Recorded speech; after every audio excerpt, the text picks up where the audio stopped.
My father looked me dead in the eye and said the 4 words I never imagined hearing from him. "You're not on the list." That's how I ended up standing outside my own mother's 60th birthday party, holding a $1,000 gift bag and pretending like my heart wasn't splitting open inside my chest. Hey, before I tell you how we got here, where your own family turns you away at the door like you're a stranger, tell me in the comments, have you ever been excluded by the people who were supposed to love you the most? I mean really excluded. Not just forgotten, but erased. Welcome back to HD Reddit Stories, where real stories hit deep.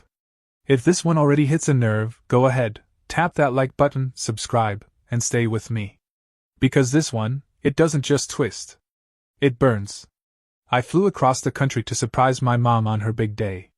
I'd spent weeks planning it, handpicked the perfect emerald brooch, booked a first-class ticket, even rehearsed what I'd say when I walked through those doors.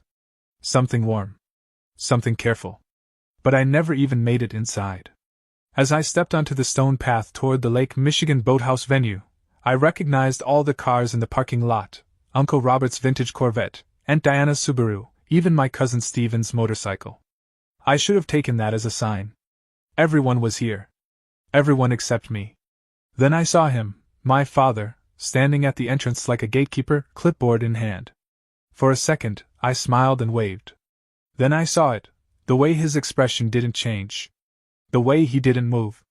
The way he looked through me. "Hi, Dad," I said. He didn't say hi back. He didn't even blink. Just looked down the guest list and shook his head. "You're not on the list." That moment, the pause, the silence, the sideways glances of guests pretending not to stare, was like stepping barefoot onto ice. Cold. Paralyzing. And sharp enough to cut. Behind him, I spotted my sister Brooke. She was wearing a pale pink dress, smiling with just enough sweetness to make it sting. She leaned over to whisper something to our mom's college roommate, who turned and gave me that look. The kind that says, "Oh, so you're the one we heard about." I wanted to scream. Or cry. Or laugh like none of it mattered. But instead I just stood there, holding that gift like it could still mean something. My father's words played on a loop. "You're not on the list." And in that moment, I understood something gut deep. They didn't forget me. They didn't accidentally leave me out. They erased me. And the cruelest part? They didn't just want my help. They expected my sacrifice. They say being the middle child means you're the glue that holds everything together. But no one ever talks about what happens when the glue gets forgotten, left uncapped, dried out, tossed in a drawer somewhere. That was me. I was the blurry face in every family photo, always present, never centered.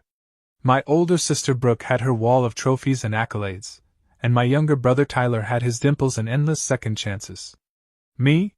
I just floated in between, trying to be enough without being too much. Growing up in suburban Chicago, I learned early that visibility in our house required either achievement or helplessness. Brooke had the first covered, perfect grades, class president, violin solos that made parents cry. Tyler had the second down to an art, broken arms from skateboarding, allergies that required constant attention, a smile that could melt the coldest mood. And me? I got a B+ in math and a quiet cheer. I learned to celebrate myself in silence. But Mom used to see me. At least I thought she did. When I was 7 and came home in tears because Melissa Anderson hadn't invited me to her birthday party, Dad waved it off like a lesson in resilience. "Not everyone gets invited to everything, Morgan," he said. "But Mom?" She sat down with me on the kitchen floor and made paper hats out of construction paper. She baked cupcakes from scratch. "Just for us. You're special in your own way," she whispered. And for years I clung to that. When I was 12 and won 3rd place at the science fair with my solar system model, an entry that involved actual glow-in-the-dark paint and rotating orbits, Mom framed the certificate. She hung it right next to Brooke's first place plaques. Dad took it down 3 days later. Said it. Cluttered the wall. But Mom kept it tucked away in her bedside drawer. I used to sneak in and look at it sometimes, just to remind myself I was still visible to someone. Then came my 16th birthday. Half my friends bailed on my party to go to Brittany's house. She had a pool and a hot older brother. I was humiliated. But that night, Mom drove me 2 hours into the city to see a musical I'd been dying to watch. We had dinner at a fancy place with cloth napkins, and she told me, "Sometimes it's about quality, not quantity." That night, I felt like I mattered. But things shifted when I chose a college far from home. Brooke went to Northwestern, close enough for weekend visits and surprise drop-ins. I chose Boston University. Why so far? Dad asked. Are we not good enough for you? That question haunted every phone call for the next 4 years.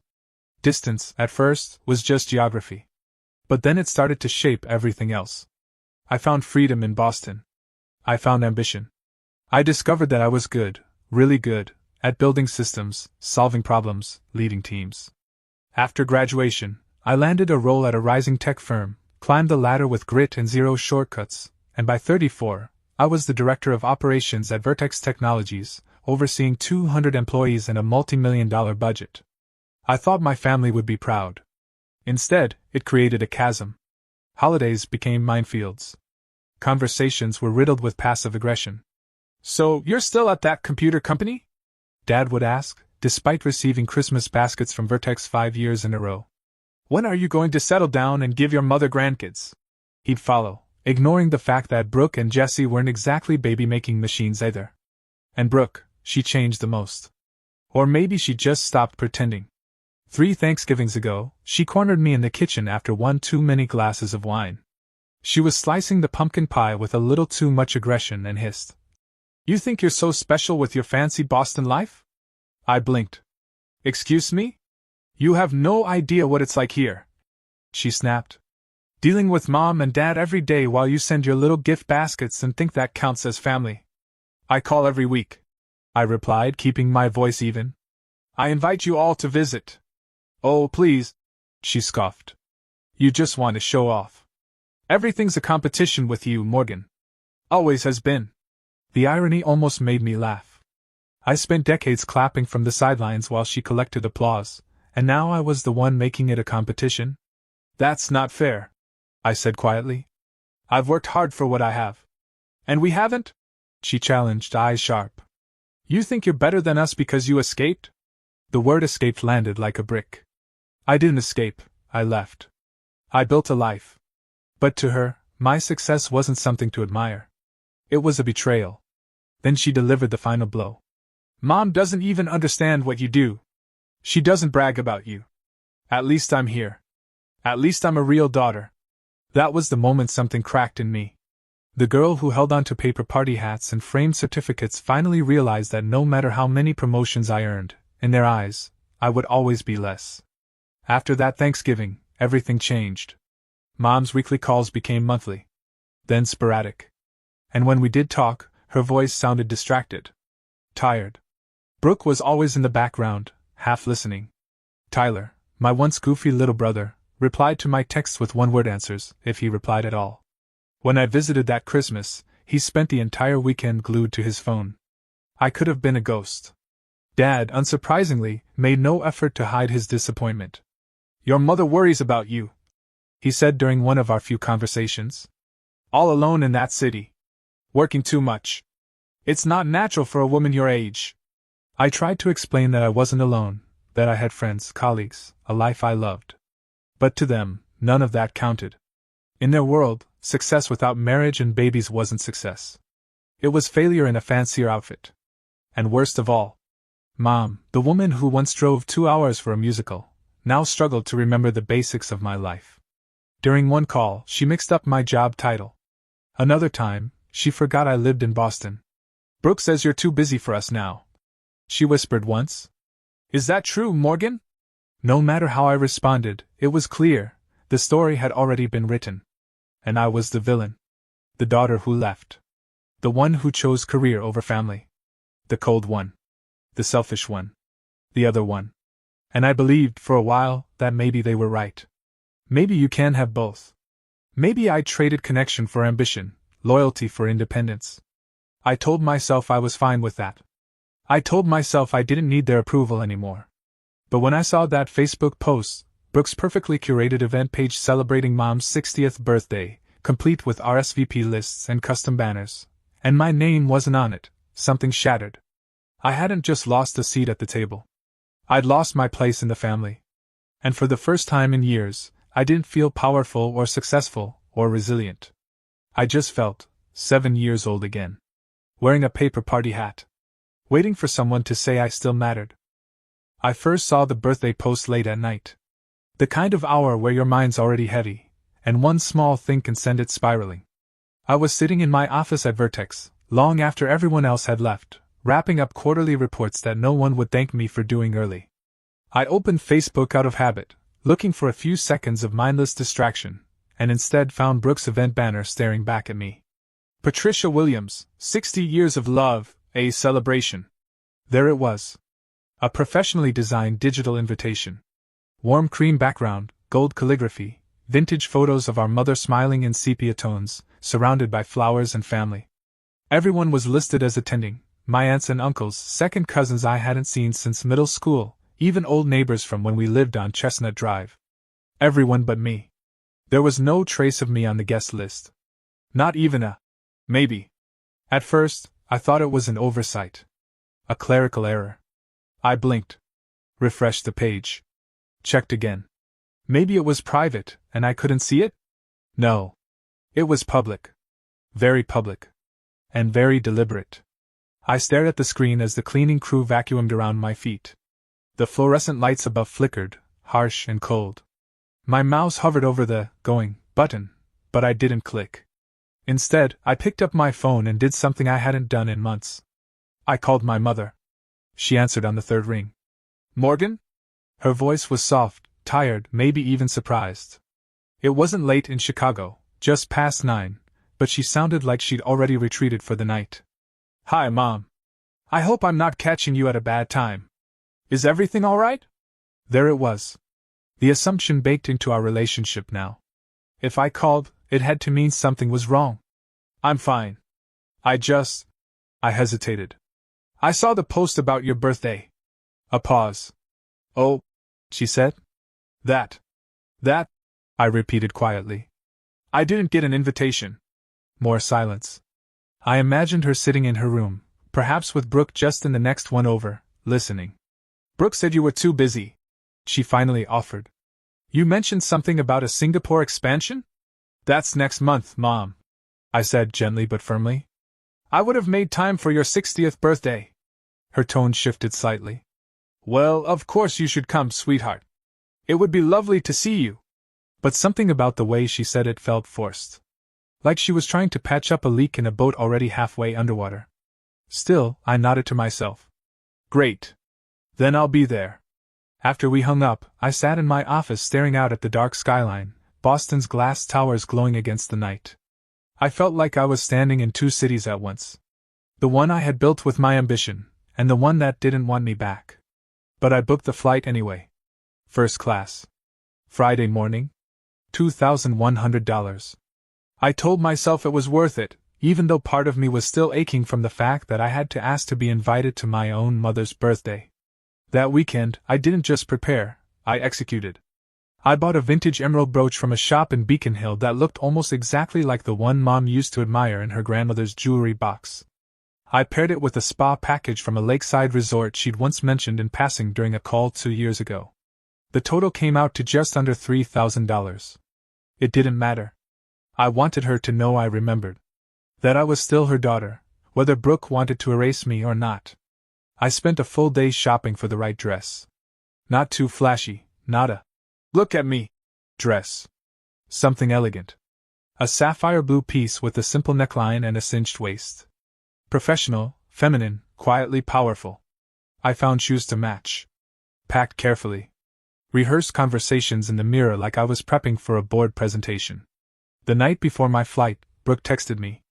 Heard you're coming. Just don't make this weekend about you. I stared at the screen for a long time before replying. Looking forward to celebrating, Mom. Then I put my phone away and lay in bed, unable to sleep. The words played in a loop inside my head, just don't make this weekend about you.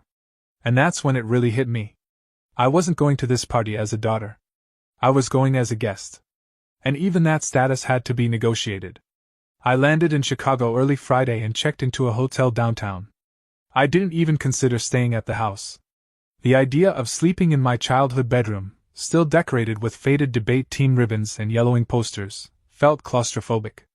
No, I needed neutral ground. Somewhere to retreat if everything fell apart. Saturday morning arrived like a weight. I got dressed slowly. Did my makeup with precision. Curled my hair. Studied my reflection. You're not here to prove anything, I told myself. But that was a lie. I wanted to prove everything. I arrived at the venue, a renovated boathouse overlooking Lake Michigan, 20 minutes early.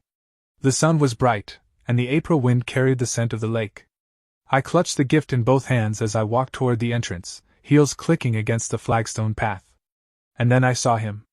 My father. Still tall. Still sharp-eyed. Still military in posture, even in retirement. He stood at the entrance with a clipboard in his hand like a bouncer at a VIP gala. His expression didn't shift as I approached. "Hi, Dad," I offered, trying to keep it neutral. He glanced down at the list. Scanned it. Looked up. "You're not on the list." I blinked. "Excuse me? You're not listed here, Morgan. There must be a mistake. I talked to Mom.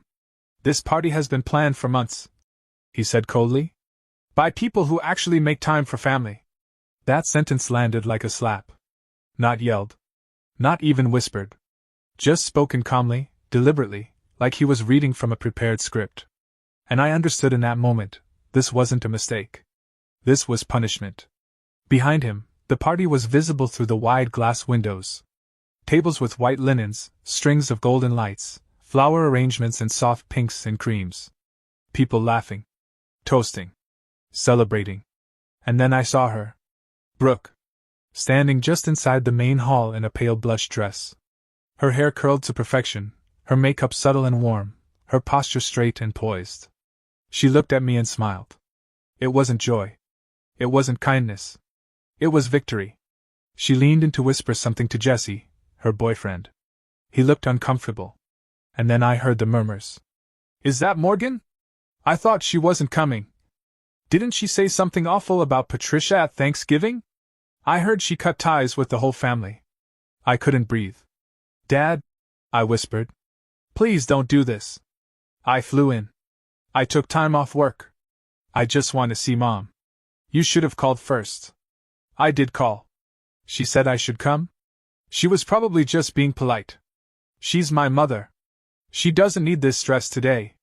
Then Brooke appeared beside him, all soft concern and theatrical innocence. "Is there a problem?" she asked, wrapping a shawl around her shoulders as if the spring air had suddenly chilled her. "Morgan's not on the list," Dad repeated. Brooke put a hand over her mouth, mock shock blooming across her face. "Oh no, really? I thought we talked about this, Morgan." "We didn't talk about this." "Well, maybe you and Mom did. But you know how she hates confrontation." That word again. Confrontation. As if my presence was inherently violent. I looked past them. I just wanted to see her. My mother. The woman who once made paper hats when I wasn't invited to a party. The woman who told me I was special. Where was she now? "She's busy with her actual guests," Dad said. And that was it. I stood there in my carefully chosen dress, holding a gift that cost more than Brooke's monthly rent, and realized no amount of effort would ever be enough. I could show up with diamonds, and they'd still see me as the disappointment. I steadied myself. Swallowed the lump in my throat. My hands trembled, but I forced them still. "I understand," I said, surprising even myself with how calm I sounded. I extended the gift. "Please give this to her. Tell her I love her, and hope she has a wonderful birthday." Dad took it, more out of reflex than warmth. I nodded once. Then I turned around and walked away. I didn't cry. Not then. Not while I walked back to my rental car. Not even when I saw the same distant cousins arriving and offering me that awkward, half-recognition wave. I kept my back straight, my pace even. I didn't run. I didn't brake. I didn't brake until I was sitting behind the wheel, trying to fit the key into the ignition with hands that wouldn't stop shaking. That's when the tears came. Silent, steady, and unstoppable. In that moment, I wasn't the VP of operations. I wasn't the girl who built herself from nothing. I wasn't even Morgan. I was invisible. Again. I was gripping the steering wheel so hard my fingers had gone numb. My mascara was hanging on by a thread, and my pride was barely doing any better. The parking lot around the boathouse shimmered under the midday sun, and yet I felt frozen. The humiliation, the sheer calculation of it all, it had settled over me like a second skin. Not a single person had intervened. Not one person had said, "This isn't right." And then came the knock on my window. I flinched so hard I nearly hit the horn. Through my tears, I saw a man standing beside the car, hand raised, mouth moving as he gestured for me to roll down the window. I squinted against the light, heart hammering. It was Jesse. Brooke's boyfriend. My sister's boyfriend. The one who had stood beside her while she watched me get turned away like an unwanted guest. The one who hadn't said a word. I hesitated, then lowered the window halfway. "Hey, Morgan, I mean Ms. Williams." "Sorry, Morgan." He rubbed the back of his neck, visibly uncomfortable.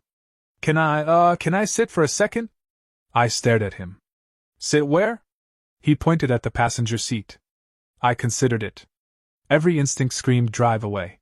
But something about his face, apologetic, even earnest, stopped me. I unlocked the door. He got in, carefully folding his tall frame into the seat, like he was afraid he might break something. Or maybe he just didn't want to get too comfortable in the fallout zone. "I owe you an explanation," he started. "You think?" I said, sharper than I meant to.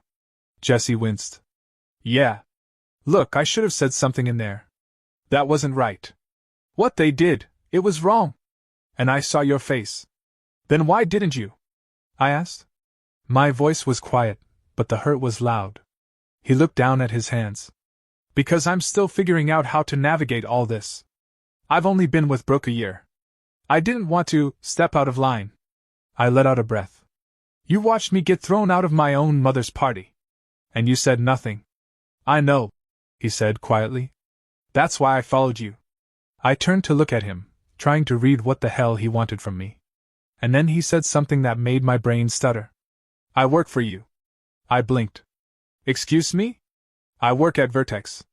I'm a software engineer. 3rd floor. I joined about 8 months ago after transferring from the Chicago office." "No," I whispered, shaking my head. "You're kidding."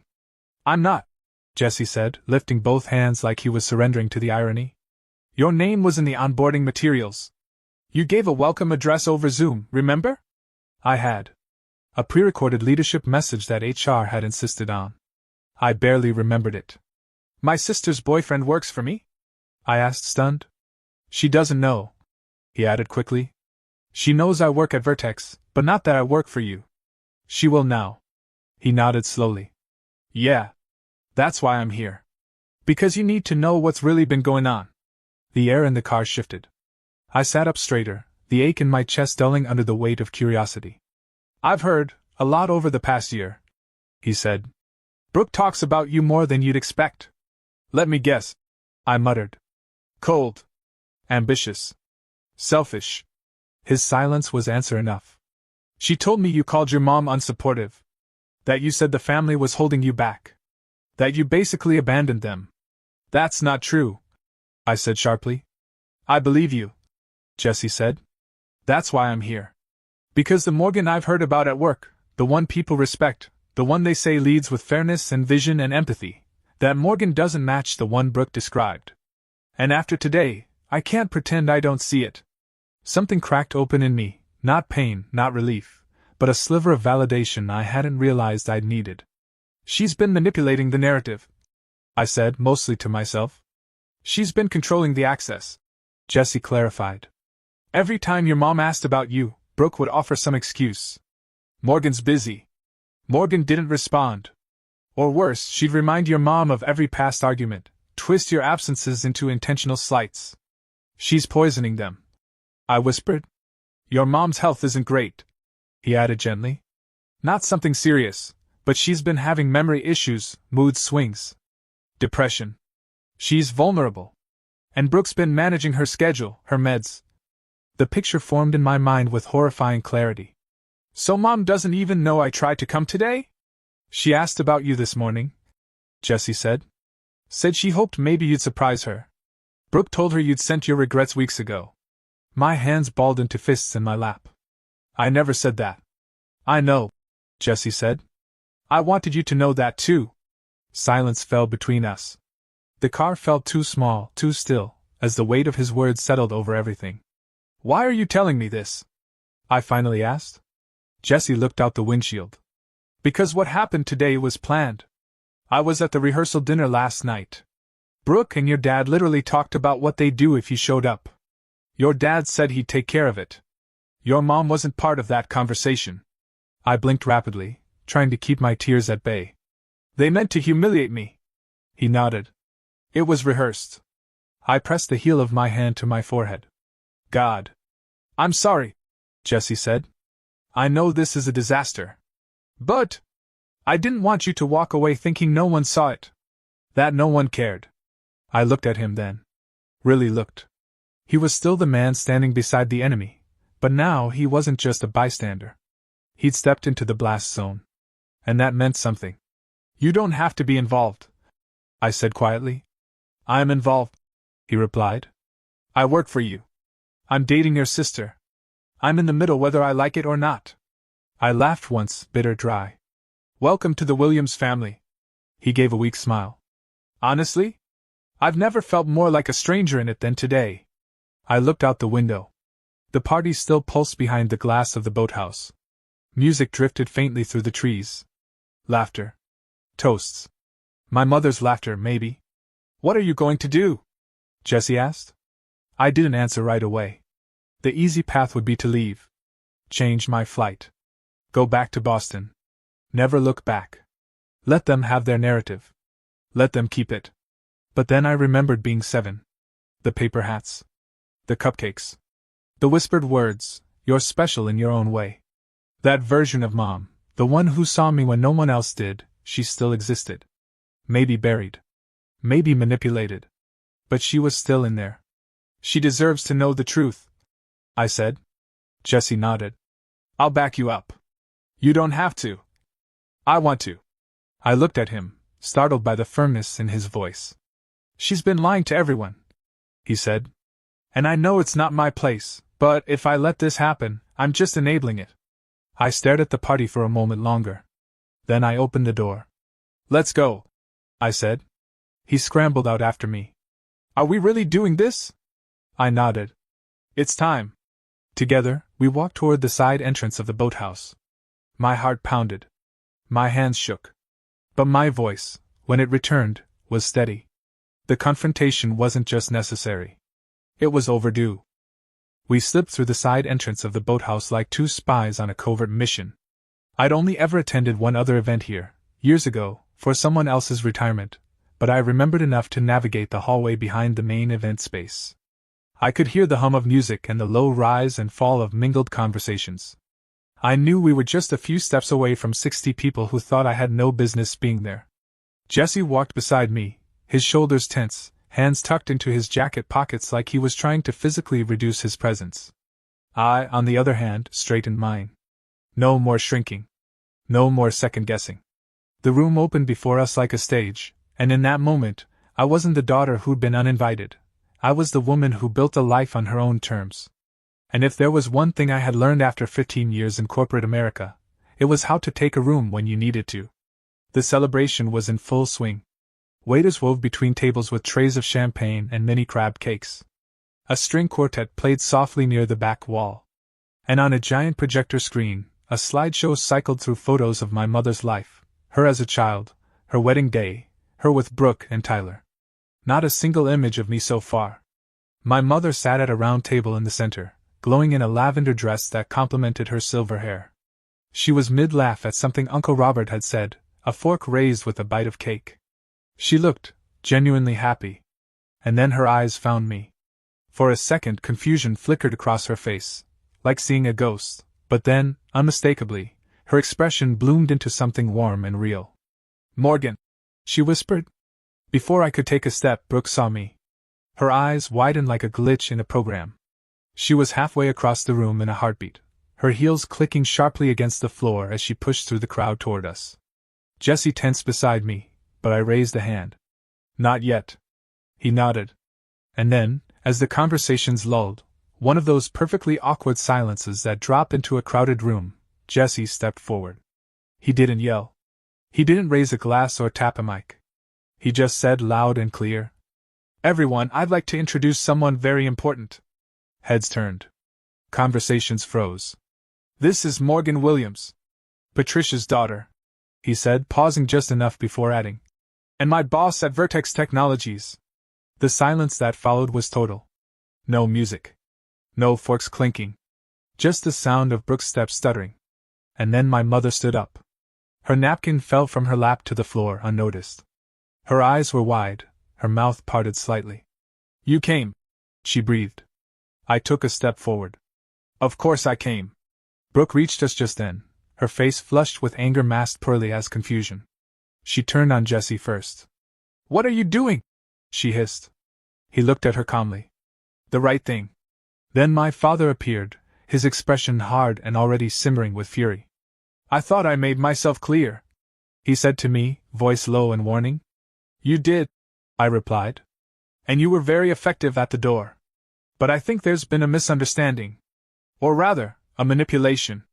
Mom stepped closer, now clearly picking up on the rising tension. What's going on? Robert? Why are you angry? Morgan, sweetheart. Her voice trembled slightly. Mom, I said, focusing all my energy on her. Can I ask you something? She blinked. Of course. Did you think I didn't want to be here today? She glanced at Brooke, then back at me. Well? Brooke said you were tied up with that project in Singapore. That you'd sent your regrets weeks ago. My hands clenched. That's not true. What? I called you last week. I said I'd be here. I said I'd make time. I rearranged my entire schedule. I bought a gift I knew you'd love, because I wanted to be here. Then why? Her voice cracked as she looked at my father. I was at the door, Mom, I said, voice rising now with the emotion I'd buried all day. He told me I wasn't on the guest list. That this party was for people who actually make time for family. The room shifted audibly, a gasp here, a murmur there. Mom turned fully to Dad. Robert, is that true? He stiffened. We discussed this after what she said at Thanksgiving. We discussed no such thing. Mom snapped, louder than I'd ever heard her speak in public. Morgan is my daughter. She's welcome anywhere I am. Brooke stepped in quickly. Let's not do this now, please. This is Mom's birthday. Don't make it about you again. I laughed once, short and sharp. That's rich coming from you. She narrowed her eyes. You always have to make a scene. I took a breath. No. I came here to celebrate our mother. You made it a scene when you ensured I wouldn't get through the door. I turned slightly, addressing the room now. For those of you who may not know, I wasn't invited. Not by accident. I was excluded. And not by my mother, but by the people who've spent the last decade painting me as selfish, cold, absent. I turned back to Brooke. You've been controlling the narrative. Manipulating our parents. Turning silence into weaponry. Brooke laughed, dry, forced. Oh please. You're just mad because you can't handle not being the center of attention. Jesse spoke up now, his voice firm. I was there last night when you and your dad discussed how to keep Morgan out. It wasn't accidental. It was planned.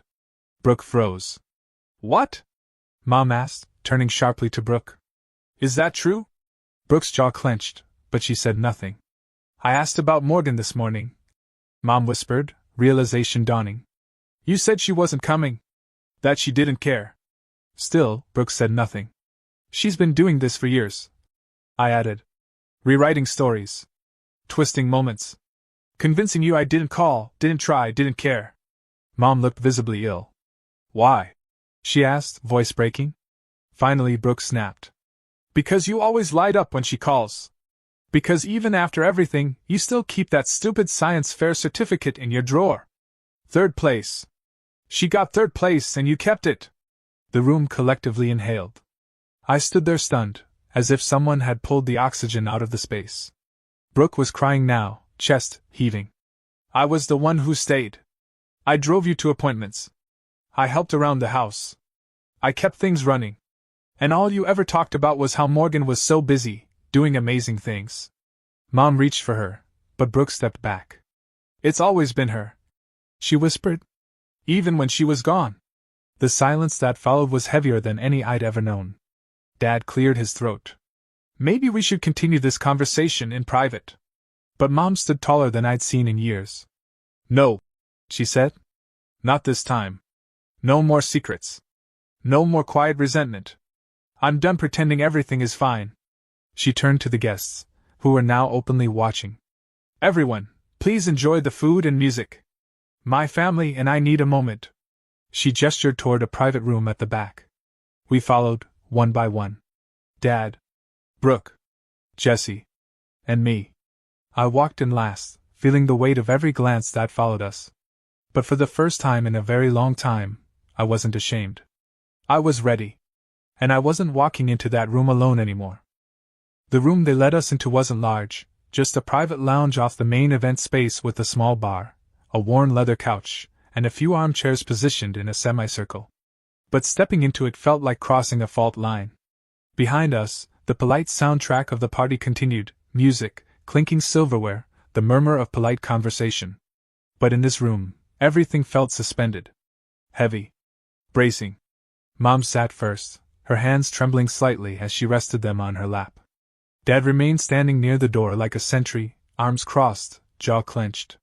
Brooke paced, arms folded, trying to regain control of a narrative that had just crumbled in front of dozens of witnesses. Jessie stood to the side, uncertain whether he was supposed to stay or go. I gave him a small nod that meant, "Stay. Please." I chose the armchair closest to Mom, but I didn't sit. Not yet. I needed to see them. All of them. "Let's just talk," I said, and my voice came out calm. Too calm for the way my pulse was pounding. "Talk?" Brooke scoffed, her voice sharp and fraying. "About what?" "About how you chose this moment, Mom's birthday, to launch some twisted TED Talk about what a victim you are." "Brooke." Mom's voice was quiet, but firm. "Sit down." She did. That alone told me the dynamic had shifted. I turned to Dad. "Did you really think what you said to me at the door would go unnoticed?" "I was protecting your mother," he said, unmoved. "After what you said about this family." "What exactly do you think I said?" I interrupted, locking eyes with him. He blinked. "You said we held you back. That you had to build your life by yourself because we never supported you." I shook my head. "No. I said I built my career on my own. I said I worked hard for what I had." "That's not an attack. That's a fact." "That's not how it sounded," he muttered. "Because Brooke reframed it," I said, finally turning to her. "She twisted it. Like she's been doing for years." Brooke let out a bitter laugh. "Of course. Blame me. The one who stayed. The one who cleaned up after Mom started forgetting bills. The one who took over scheduling her doctor's appointments while you were off in Boston playing Girl Boss of the Year." I winced, but I didn't retreat. "I didn't know Mom was having memory issues. Because no one told me.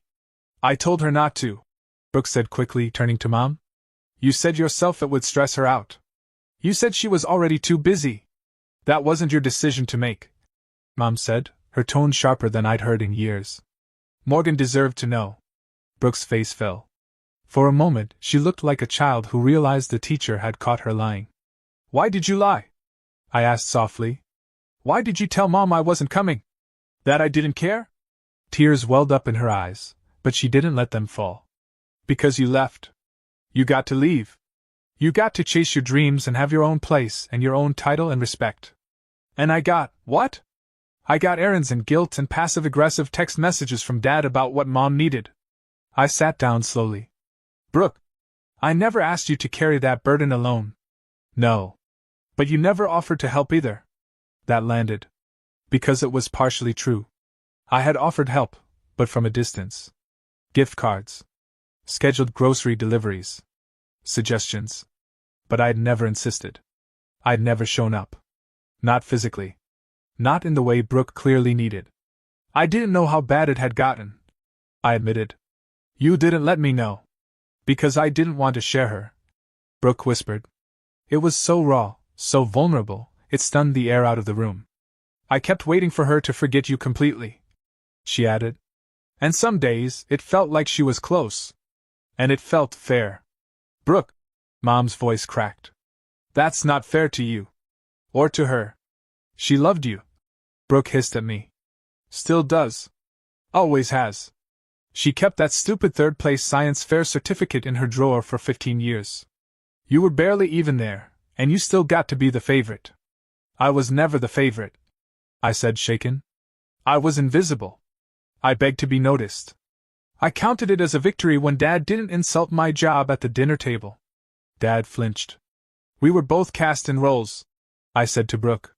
You, the golden child who stayed. Me, the selfish one who left.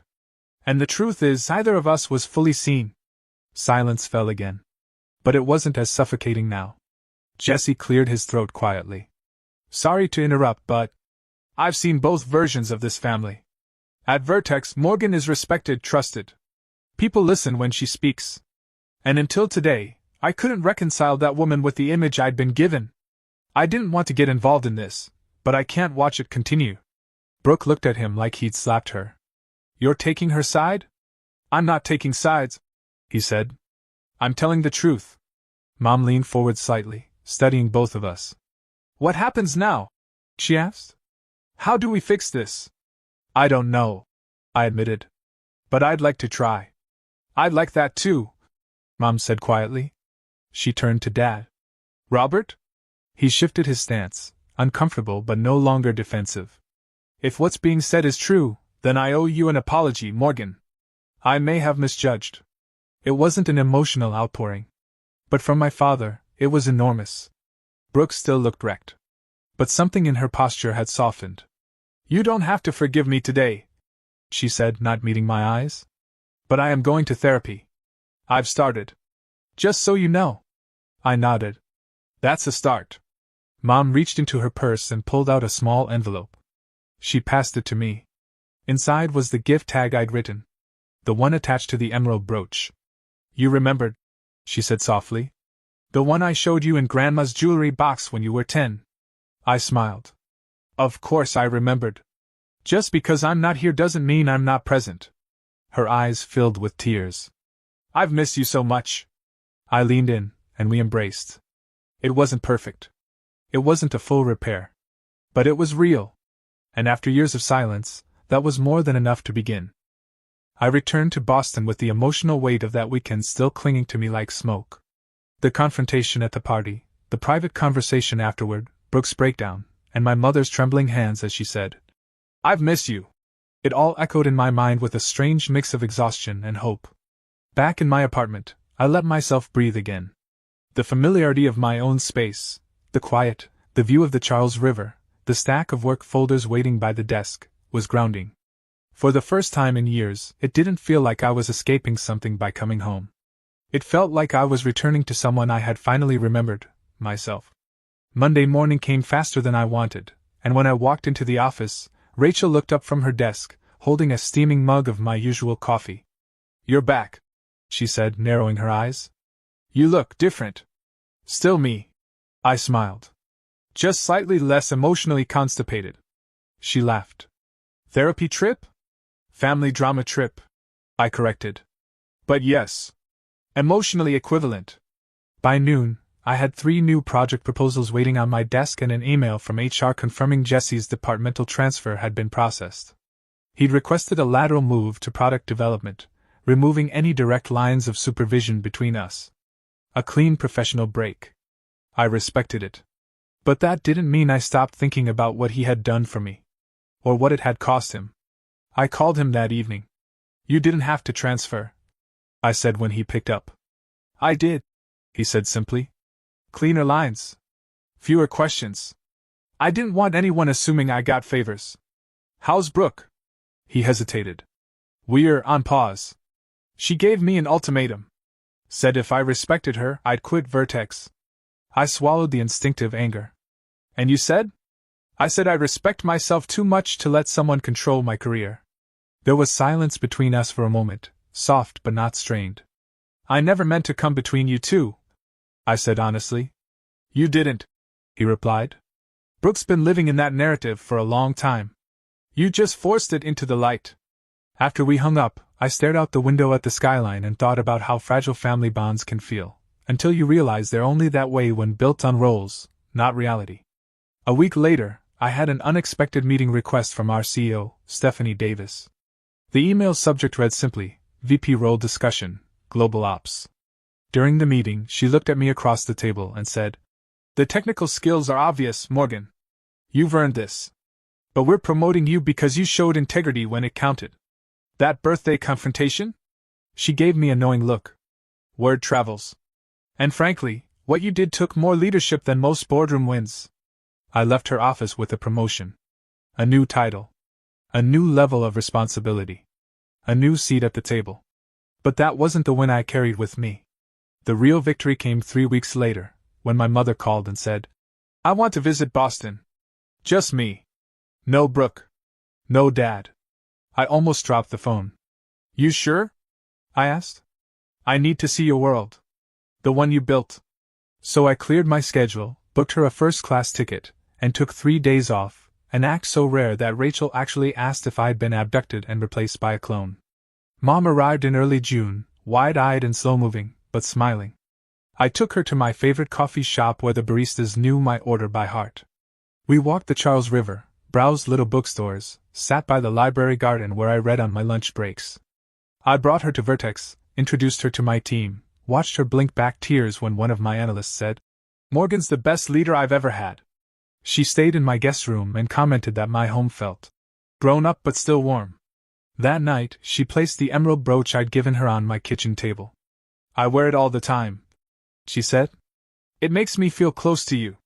When she left, she hugged me longer than I expected and whispered, "I'm sorry it took me so long to see what you've made here."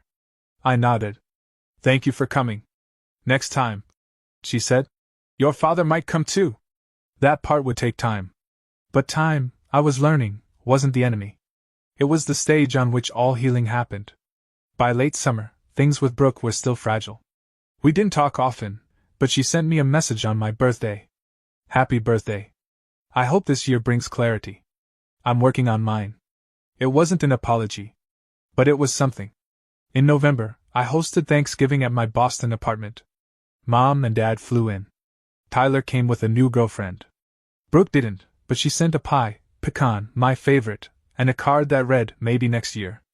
And that night, when we all sat at the table, no photos, no forced smiles, no scripts, I finally felt something I hadn't allowed myself to in years. Peace. I wasn't the invisible daughter anymore. I wasn't the villain of someone else's story. I was just me. And I was enough. It's funny, when you grow up in a family where love is transactional and affection is conditional, you start to believe that silence equals peace, that avoidance equals maturity. You smile at the dinner table. You edit yourself. You shrink to fit their version of who you're supposed to be, hoping they'll love the performance more than they've ever tried to love the truth. I did that for most of my life. I convinced myself I could earn their respect through titles, through accomplishments, through being unproblematic and convenient. I worked harder. I flew in gifts when I couldn't fly in person. I avoided conflict at every cost, even when it meant abandoning my own voice. But here's the truth I finally faced: no amount of external success can compensate for the grief of not being seen by the people who raised you. For years, I thought keeping the peace meant keeping quiet. That to bring up the manipulation, the favoritism, the coldness, would only make me the problem. I accepted my role, the selfish one, the absent one, the one who left. What I've come to understand, what I wish someone had told me earlier, is that setting boundaries isn't betrayal. Saying, "This isn't true," isn't disloyal. And refusing to be cast as the villain in a story you didn't write isn't making it all about you. It's self-respect. It's survival. When I finally stood up at my mother's birthday party and told the truth, yes, in front of all the guests, yes, in full view of extended family, I wasn't burning bridges. I was building a door. Because the only way out of dysfunction is through it. Through the mess. Through the discomfort. Through the silence that screams to be broken. That day, I didn't just reclaim my place in the room, I reclaimed my story. Not everyone is ready to hear the truth when you speak it. Brooke wasn't. My father wasn't. For a while, even my mother struggled. But the point of telling the truth isn't to get immediate validation. It's to stop letting the lie dictate who you are. Boundaries, I've learned, are not walls that keep people out. They're filters that let the right kind of connection in. The kind that's built on honesty, not obligation. The kind that grows when both people are seen, not when one disappears to keep the other comfortable. Today, I have a family that's messy but more real. I speak with my mother every week. Not out of guilt or duty, but because we both want to. She asks about my work, really listens. Sometimes she forgets the details. That's okay. Because she's present, and she's trying, and for the first time in years I am too. My father still struggles. He talks more in articles than emotions, forwarding news pieces about leadership trends or tech layoffs with little comments like, "Thought this might interest you." It's his version of reaching out. I accept it. Because we're learning to speak in each other's language. Brooke and I are a work in progress. Therapy has softened her defensiveness. Time has softened mine. We still don't talk often, but we're not pretending anymore. And honestly, that's more powerful than any staged apology could be. I've learned to stop measuring love by proximity. Just because someone is physically close doesn't mean they're emotionally present. And just because someone lives far away doesn't mean they don't care. Love shows up in honesty. In effort.